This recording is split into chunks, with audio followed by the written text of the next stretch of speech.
Hey everyone! In this video I'm going to show you how to fix an enchanted fishing rod in Minecraft. Let's get into it. First, get an anvil. The first step is to find or make a heavy iron block called an anvil. You need this special block to work on items that have magic on them.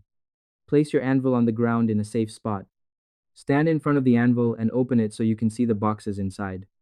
Because a regular crafting table will take away the magic from your rod. You have to use an anvil, so the magic stays on the rod while you fix it. Without this block, you would lose the special powers that make your rod good at catching things. Next, put your rod in the first box. You need to place the broken rod that you want to save into the anvil.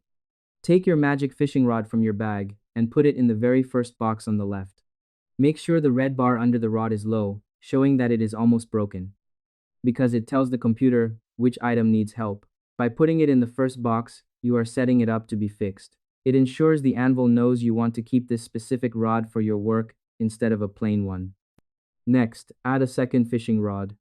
Now you need to use a second rod to give it strength to your magic rod. Put a brand new, plain fishing rod in the middle box. You can make this second rod easily with just some sticks and string. This is the most important part because the anvil takes the strength from the new rod and adds it to your magic rod.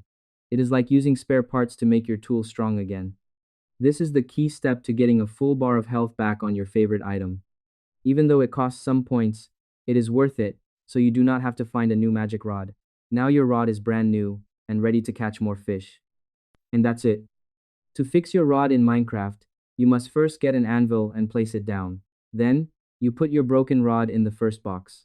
Next, you add a new rod in the middle box to give it strength. Finally, you take your fixed rod from the last box. I hope this helped you out and I see you in the next one.